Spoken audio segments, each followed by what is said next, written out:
It's 5:13 on Wednesday, March 1st, 2023. Ugh, yeah. Whew, tripped over the wire a little bit. This is the second to last move in this row. Thursday morning we'll move them to the next row, to the next cell, the last cell, and then Thursday evening we'll move them to a new row. So today it's about 75 degrees. It has been raining off and on, and it's really high humidity. So much so that just walking around is enough to generate quite a sweat. I'm not used to sweating yet. I'll get used to it soon. Anyway, I fed them 50 pounds of feed mixed with water. There's tons of clover here, actually. Let me show you. I just passed a whole bunch of clover.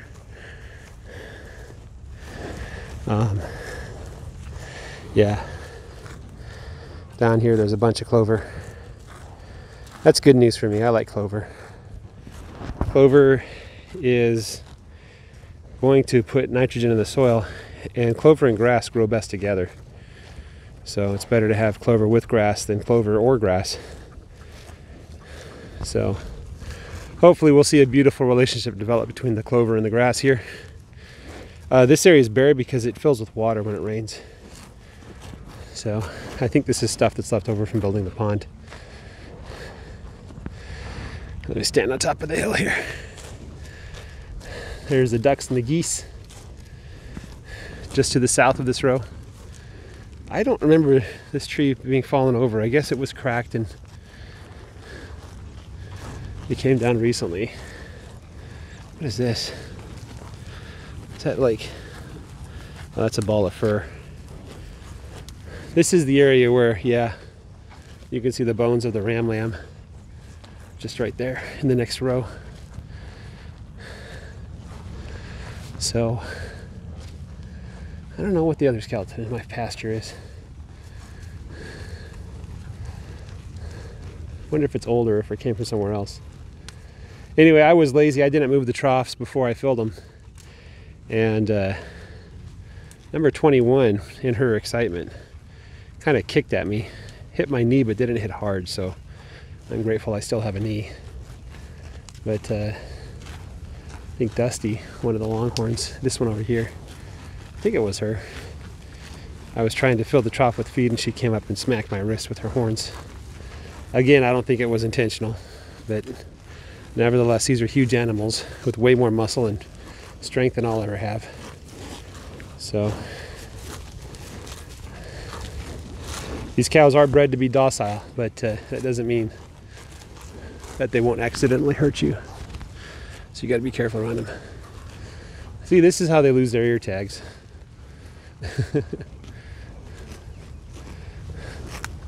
They get it caught on stuff when they're grazing in between bushes and stuff.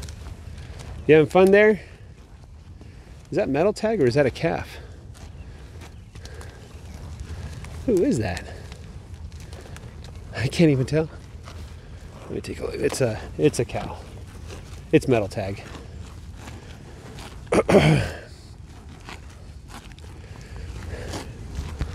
Well, we get to pick up our meat tomorrow from the locker, and I'm looking forward to that. I got to get the freezer space all sorted and organized. We got 2 full steers. What are you doing? Are you like picking your teeth or something?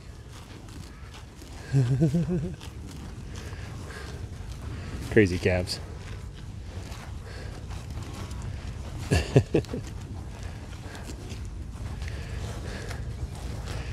There's calf 20.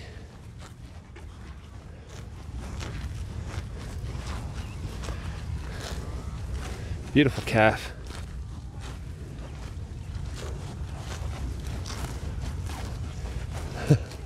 What are they doing? They're just chewing on the branches. I guess they're just playing with it.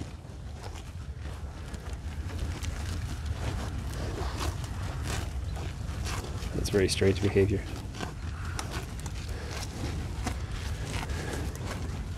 Are you a bull or a heifer? number 6. I think she's a heifer, because I've sold all the bulls. Let me check the plumbing really quick. It does look like a heifer.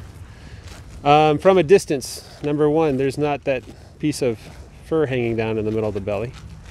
Young calves have it, but as they get older it disappears unless they're a bull. Number 2, the butt kind of goes up.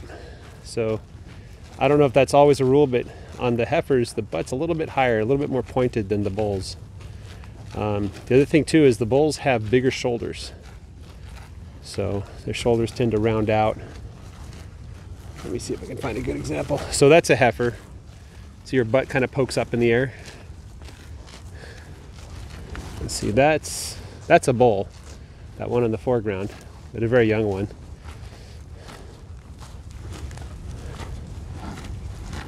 So, and that's a heifer back there too. The calves are having a lot of fun here in the bush. Well, it's fun watching them play. It's like a little playground for them, huh? Let's see what else we got here. Let's go look at, this is a bull, Blue's calf. I'm thinking of keeping him. He's half a beefmaster from my neighbor, and half longhorn and a little bit of Corriente in there, so probably quarter longhorn, quarter Corriente. That's just, I think for my herd, that's really good genetics. You can kind of tell, maybe I'm deceiving myself, but the shoulders, see how it's like level, his back is level? A heifer, the back kind of slopes up towards the butt. So, and obviously he has that big hunk of fur hanging down below his belly.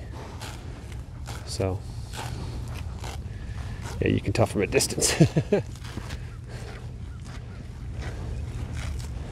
So, yeah, the cows all have bigger butts. Well, except that one there.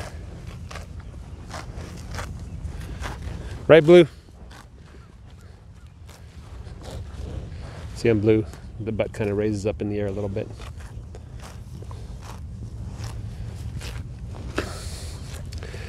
I don't know much, still learning, still making big mistakes,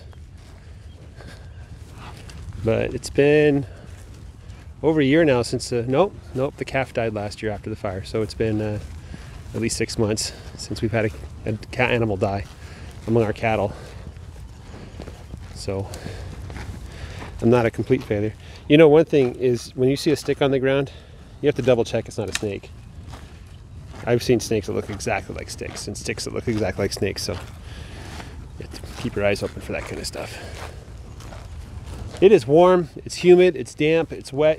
Tonight there's supposed to be a tornado risk. Tomorrow night, that's Wednesday the 2nd, around midnight again we're going to have a tornado risk.